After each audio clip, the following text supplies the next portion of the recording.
आज हम बात करेंगे जोसेफ कॉनरेड के लिखे हुए मशहूर नॉवेल हार्ट ऑफ डार्कनेस की।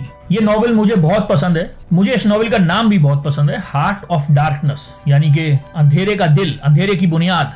ये नॉवेल इसलिए थोड़ा सा मुख्तलिफ है क्योंकि ये नॉवेल कॉलोनियलिज्म के ऊपर है, ये नॉवेल इंपीरियलिज्म के ऊपर है और ये नॉवेल एक यूरोपियन ने लिखा है। ऐसा कम होता है। आमतौर पर यूरोपियंस की कोशिश होती है कि अपने जो कॉलोनियलिज्म के जराइम हैं उनको छुपाया जाए, उनकी बात ना की जाए। हर कुछ अरसे के बाद यूरोप से कुछ हिस्टोरियंस उठते हैं और किताबें लिखते हैं और साबित करते हैं कि कॉलोनियलिज्म ठीक है, उसमें बुराइयां भी थी लेकिन उसमें बहुत सारी अच्छाइयां भी थी, बल्कि उसमें अच्छाइयां ज्यादा थी। कॉलोनियलिज्म ने दुनिया को रेलवे निजाम दिया, कॉलोनियलिज्म ने दुनिया को इंग्लिश जबान दी, कॉलोनियलिज्म ने दुनिया को पार्लियामेंट्री डेमोक्रेसी दी, कॉलोनियलिज्म ने टेलीग्राफ दिया, हमने दुनिया से यानी स्लेवरी खत्म करी, और इस तरह की बातें करते हैं। और ठीक है, इसमें कुछ हकीकत है, चीजें दी गई हैं, लेकिन जो कॉलोनियलिज्म के जराइम हैं, जो कॉलोनियलिज्म के नुकसानात हैं, वो तो पहाड़ के बराबर हैं। यानी आप किस तरह से उनको कंपेयर कर सकते हैं इन चीजों से। यानी कॉलोनियलिज्म शुरू हुई 16वीं सदी में।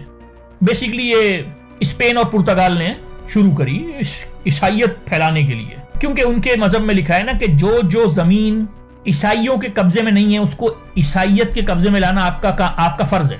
तो इनके पास पेपल बुल्स थे, चर्च के लेटर्स थे कि भाई जाइए आप लोगों को ईसाई बनाइए। तो इन लोगों ने दुनिया को 2 हिस्सों में डिवाइड कर लिया। पुर्तगाल ने ईस्ट ले लिया, स्पेन ने वेस्ट ले लिया। स्पेन निकल गया अमेरिका की तरफ, पुर्तगाल निकल गया इधर वेस्ट, नीचे अफ्रीका में इंडिया गया। तो इन्होंने लोगों को कॉलोनाइज करना शुरू किया। 17वीं सदी में और कॉलोनाइजर्स आ गए, इंग्लैंड आ गया, फ्रांस आ गया, हॉलैंड आ गया, और फिर ये मुकाबला शुरू हो गया इन लोगों के दरमियान कॉलोनीज बनाने का।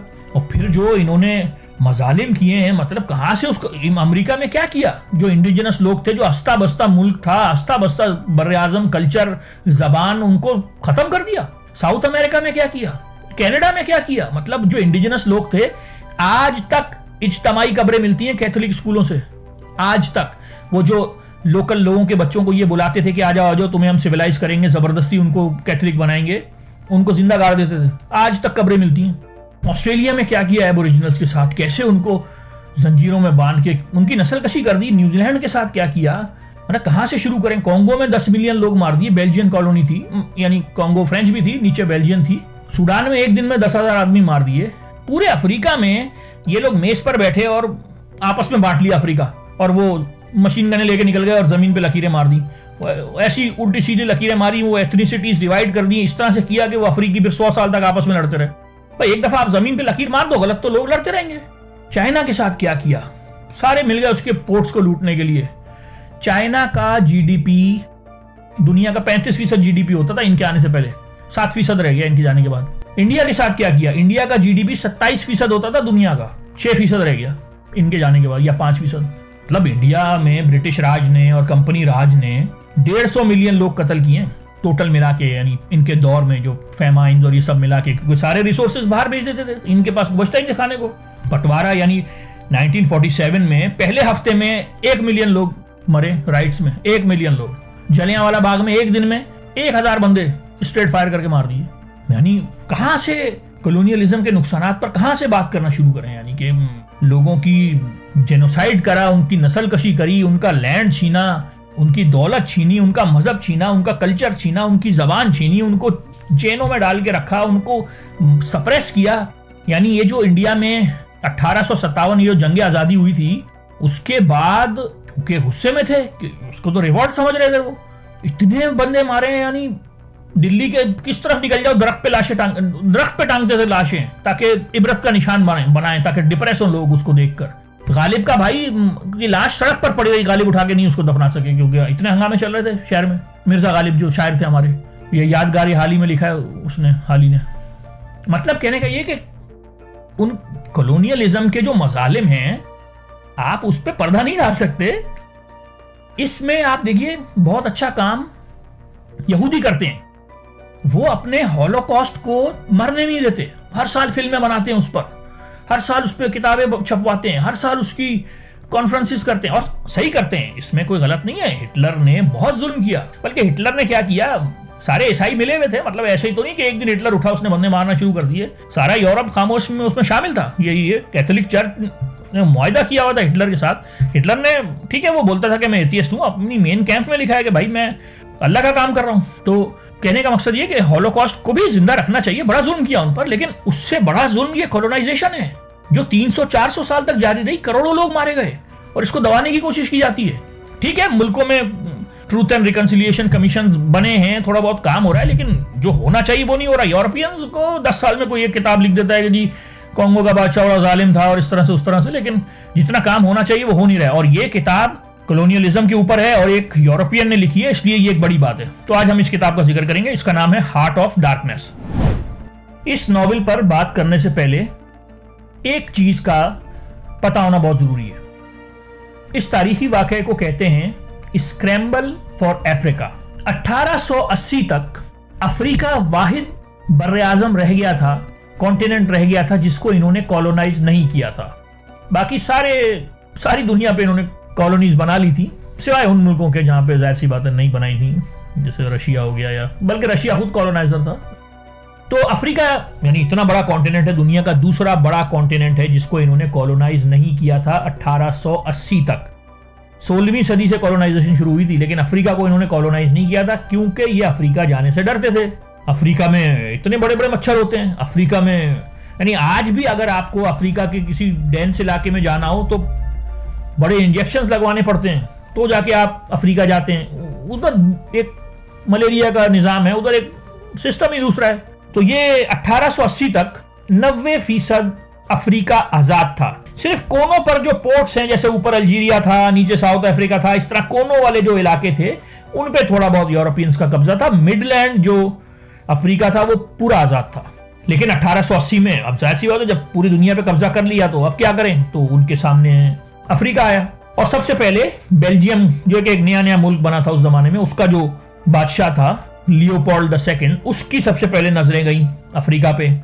फिर फ्रांस ने भी कहा अच्छा भाई बेल्जियम क्या सोच रहा है, फिर इंग्लैंड ने भी कहा कि भाई तुम्हारा क्या अफ्रीका में क्या मूड बन रहा है।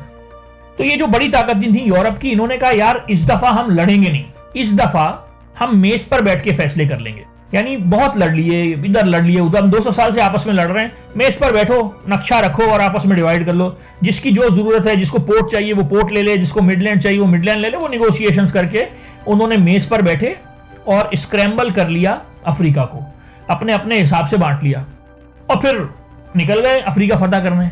और क्योंकि 3-4 बहुत बड़ी बड़ी चीजें हो चुकी थी टेक्नोलॉजी में।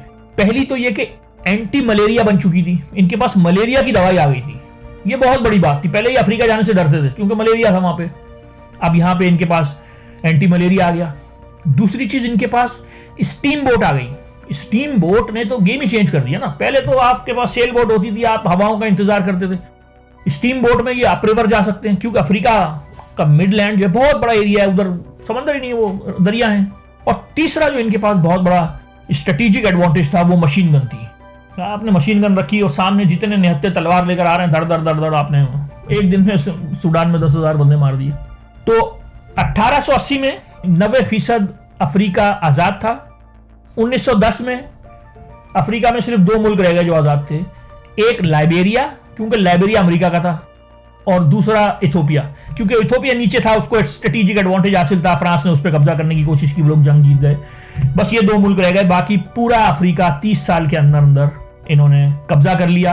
और कॉन्गो आया बेल्जियम के हिस्से में, और बेल्जियम के बादशाह की डायरेक्ट कॉलोनी बना। वो बेल्जियम मुल्क का हिस्सा नहीं बना, बेल्जियम के बादशाह का कॉलोनी बना। वो बादशाह आदमी था, जैसे भी आप बादशाह आपको पता है फैसले कर सकते हैं।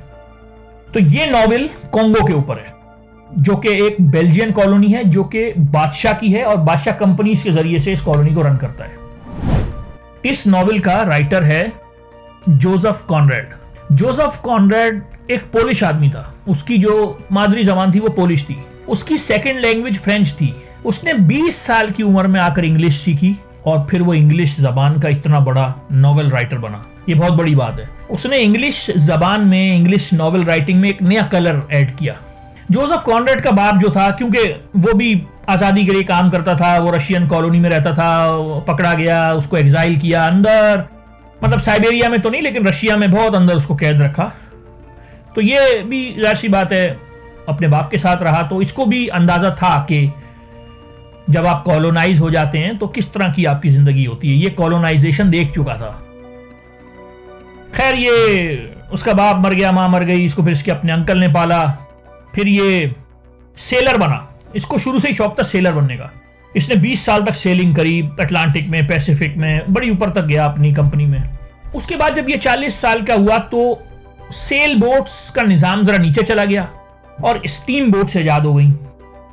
स्टीम बोट्स एक बिल्कुल ही डिफरेंट इंजीनियरिंग है, उसके लिए एक डिफरेंट स्किल सेट चाहिए, उसकी नेविगेशन बिल्कुल डिफरेंट है, तो इसकी इंपॉर्टेंस जरा कम हो गई। फिर इसको ऐसी उल्टी सीधी नौकरियां और प्रोजेक्ट्स मिलना शुरू हो गए। इसको एक नौकरी मिली, इसका 3 साल का कॉन्ट्रैक्ट हुआ एक बेल्जियन कंपनी के साथ जो कोंगो में काम कर रही थी, और इसका काम यह था कि कोंगो रिवर में कश्ती को ऊपर लेके जाना है स्टीम बोट को और नीचे लेकर आना है। 3 साल तक यही करना है। खैर ये कोंगो पहुंच गए। अब कोंगो रिवर में स्टीम बोट चलाना एक मुश्किल काम है, क्योंकि कोंगो रिवर एक तो ये कि वो बहुत बड़ा रिवर है, 4500 किलोमीटर का रिवर है, और वो दुनिया का सबसे डीप रिवर है, और उसका जो रिवर बेड है, उसका जो रेन फॉरेस्ट है, वो अमेजोन के रेन फॉरेस्ट के बाद दुनिया का सबसे बड़ा रेन फॉरेस्ट है रिवर का। और इसने लिखा है कि वो इतना डीप होता चला जाता है, यानी दरिया जब आप ऊपर जाते जाते हैं तो दरिया नैरो होता चला जाता है, और दरख्त और जंगल बराबर में इतने बड़े कह रहे हैं कि मुझे लग रहा है कि मैं हार्ट ऑफ डार्कनेस में जा रहा हूं, यानी अंधेरे के दिल में जा रहा हूं। दरिया ऐसा अंधेरा होता चला जा रहा है, ऊपर इतना नैरो, इतना बड़ा जंगल। उसने बड़ा अच्छा लिखा है। फिर इसने लिखा कि इसने वहां जो मजालिम देखे अफ्रीकियों पर, किसी की लाश पड़ी है, ऐसा यहाँ पे सुराख का निशान हुआ, गोली गई हुई है, कोई ऐसे दोनों हाथों पांव पे चलता हुआ जा रहा है, कुत्ते की तरह जाके पानी पी रहा है, पानी से कोई ऐसा मरने के लिए बस वेट कर रहा है अपनी मौत के आने का। कह रहे लोग जा रहे हैं, उनकी सबकी पसलियां दिख रही हैं। इसने बड़ा बुरा हाल देखा वहां पे अफ्रीकियों का। जिसने काम चोरी करी उसका हाथ काट दिया, जिसने काम चोरी करी उसका हाथ काट दिया। लियोपोल्ड जो बादशाह था उसका ऑर्डर था, इतना रबर चाहिए दिन में, या इतना मुझे आइवरी चाहिए, वो जो हाथी की जो सूंड होती है या जो भी होता है, इतना मुझे चाहिए, तो वरना हाथ काट दिए जाते थे लोगों के। खैर ये 3-4 महीने में वहां से वापस आ गया। इसने कहा भाई मुझे ये काम नहीं करना, और ये बड़ा डिप्रेस हो गया। और फिर आके इसने कोंगो पर एक नॉवेल लिखा। अब हमें नहीं पता कि इस नॉवेल में कितना इसका अपना एक्सपीरियंस है और कितना फिक्शन है, लेकिन अब हम आपको इस नॉवेल की हार्ट ऑफ डार्कनेस की एक बहुत छोटी सी समरी पेश करते हैं। कहानी कुछ इस तरह से शुरू होती है कि इंग्लैंड में दरिया पर एक कश्ती है जिसमें 3-4 सेलर्स हैं और वो बातें कर रहे हैं। सेलर्स यही करते हैं, जब डाउन टाइम होता है तो एक दूसरे को किस्से सुनाते हैं। उसमें एक सेलर है जिसका नाम है मार्लो। मार्लो सुनाता है अपनी कहानी कि भाई मुझे कुछ अरसे पहले शौक हुआ कि मैं अफ्रीका देखूं। मैंने एक बेल्जियन कंपनी में एक नौकरी करी। मेरा काम ये था कि मैं कोंगो रिवर पे स्टीम बोट को ऊपर और नीचे लेके आऊंगा और जाऊंगा। कह रहे मैं कोंगो पहुंच गया। वहां पर पहले स्टेशन पर मुझे हमारी कंपनी का चीफ अकाउंटेंट मिला। उसने वहां पर मुझे एक आदमी के बारे में बताया जिसका नाम था मिस्टर कर्ट्स, कि भाई मिस्टर कर्ट्स हमारी कंपनी का सबसे बड़ा एजेंट है, और वो दरिया के आखिरी किनारे में अंधेरे में ऊपर घाटियों में बहुत अरसे से है, और वो सबसे ज्यादा आइवरी भेजता है। आइवरी यानी जो हाथी की जो सूंड और वो होता है। कह रहा है इससे ज्यादा तो सारे मिला के नहीं भेजते, मिस्टर कर्ट्स अकेले इतना भेजता है। खैर कह रहा है कि मेरी जो स्टीम बोट थी जो मुझे ऊपर लेके जानी थी वो 200 मील ऊपर खड़ी थी, तो मैं ये हाइक करके वहां पहुंचता है। वहां इसको स्टेशन मैनेजर मिलता है, वो भी मिस्टर कर्ट्स की बातें करता है, और रास्ते में ये अफ्रीकियों पे मजालिम देखता है, बहुत जुल्म देखता है, चेनों में बांधे हुए, ये किए हुए, हाथ काटे हुए। खैर जब ये वहां पहुंचता है तो उस स्टेशन पर भी जो स्टेशन मैनेजर होता है वो मिस्टर कर्ट्स की बड़ी बातें करता है, और ये अंदाजा लगाता है कि इसको मिस्टर कर्ट्स से नफरत भी है, क्योंकि मिस्टर कर्ट्स सुपर हीरो चल रहा होता है। खैर इसकी कश्ती जो होती है जिसको ऊपर लेके जानी होती है वो सिंक हो जाती है, फिर वो रिपेयर होती है, बड़ी मुश्किल से ये वक्त गुजारता है, अफ्रीकियों को देखता है। खैर फिर वो अपनी स्टीम बोट ऊपर लेके जाना शुरू करता है, और स्टीम बोट ऊपर ले जाना काफी मसला था। ये कहता है कि मुझे ऐसा लगता है जैसे मैं अंधेरे की तरफ जा रहा हूँ, जैसे मैं जब दुनिया बनी थी ना उस दौर में जा रहा हूँ। यानी कि ये अफ्रीकी बिल्कुल प्रिमिटिव हैं, ये लोग बिल्कुल ही उस वक्त से आगे ही नहीं गए, यानी जब दुनिया बनी थी ये उसी वक्त के हिसाब से रह रहे हैं। और बराबर में यानी जो बैंक्स होते हैं रिवर के, वो बताता है कि इसको अफ्रीकी दिखते हैं, आवाजें निकालते हैं पड़ पड़ पड़ पड़, और जैसे कि अला ला ला ला ला कह रहे बिल्कुल ही अजीब शोर कर रहे हैं, बिल्कुल ही जैसे प्रिमिटिव किस्म के इंसान होते हैं ना, कह रहे उस तरह के अफ्रीकी। खैर ये अगले स्टेशन पर पहुंचता है। इसका काम ये होता है कि मिस्टर कर्ट्स बीमार होते हैं, उनको लेके आना होता है। मिस्टर कर्ट्स जो कि बहुत अरसे से उस अंधेरी घाटी में रह रहे हैं, इसको ये जॉब मिली होती है कि मिस्टर कर्ट्स को लेके आओ भाई, वो मरने वाला है, उसको इलाज करवाना है। अब ये जब अगले स्टेशन पर पहुंचता है, इस पे हमला हो जाता है तीरों से। इसका बंदा जो हेल्म पर होता है वो मारा जाता है। फिर वो स्टेशन मैनेजर आता है, वो रशियन होता है। वो मिस्टर कर्ट्स की तारीफें, मिस्टर कर्ट्स ये हैं, मिस्टर कर्ट्स वो हैं। बाद में इसको पता चलता है ये जो कश्ती पे हमला होता है ये मिस्टर कर्ट्स ने करवाया होता है, और ये अफ्रीकी नहीं चाह रहे होते कि ये मिस्टर कर्ट्स को लेके जाएं। ये पूछता है कि भाई मिस्टर कर्ट्स को क्यों इतना प्यार क्यों करते हैं ये अफ्रीकी। तो पता चलता है कि मिस्टर कर्ट्स ने दरिया के उस कोने पर अंधेरे में अपनी किंगडम बना ली होती है। मिस्टर कर्ट्स बादशाह चल रहे होते हैं, बल्कि अफ्रीकी उनको अपना खुदा मान रहे होते हैं। यानी मिस्टर कर्ट्स की इबादत होती है, वो अफ्रीकी उसके लिए इबादत करते हैं। और ये बड़ा हैरान होता है कि यार ये क्या मतलब, तो बिल्कुल ही खुदा चल रहा है मिस्टर कर्ट्स। अगर आपको मिस्टर कर्ट्स का कैरेक्टर समझना है, आप फ्रांसिस फोर्ड कपोला की मूवी देखिए एपोकलिप्स नाउ। उसमें इसने मिस्टर कर्ट्स का कैरेक्टर दिखाया एंड में। वो मूवी वियतनाम वॉर पे है, वो मुझे बहुत पसंद है, लेकिन एंड में उसने इसी तरह जंगल में घाटियों में ऊपर एक आदमी फौजी दिखाया जिसने अपनी बादशाहत कायम कर ली है, और वो कैरेक्टर किया मार्लन ब्रांडो ने। देखने वाला कैरेक्टर है। तो वो मिस्टर कर्ट्स वहां पर, खैर ये मिस्टर कर्ट्स को स्ट्रेचर पे डाल के अपनी कश्ती में लाते हैं। अफ्रीकी बड़े मातम करते हैं, हमारा खुदा चला गया, ये हो गया वो हो गया, और दरिया में डाउन रिवर आना शुरू करते हैं। डाउन रिवर आना आसान है, तो मिस्टर कर्ट्स इससे बातें करता है। अब ये बातों बातों में ये कहता है यार मिस्टर कर्ट्स तो बहुत ही, यानी इसने अल्फाज इस्तेमाल किए, इसने अपना सोल शैतान को बेच दिया है मिस्टर कर्ट्स ने। और कहता है ये आदमी सोल से पागल है, उस तरह का आदमी होता है। खैर रास्ते में मिस्टर कर्ट्स मर जाते हैं। और फिर एक उसमें एक सीन और ये भी दिखाया है कि फिर एक आध साल के बाद जब ये उसकी बीवी से मिलने जाता है, तो उसकी बीवी कहती है क्या वो मुझे याद कर रहा था, उसने मेरे बारे में क्या बोला, उसके आखिरी अल्फाज क्या थे। तो ये झूठ बोल देता है कि हाँ उसके आखिरी अल्फाज तुम्हारा नाम थे, जबकि उसका मिस्टर कर्ट्स का जो आखिरी 2 अल्फाज थे वो थे हॉरर।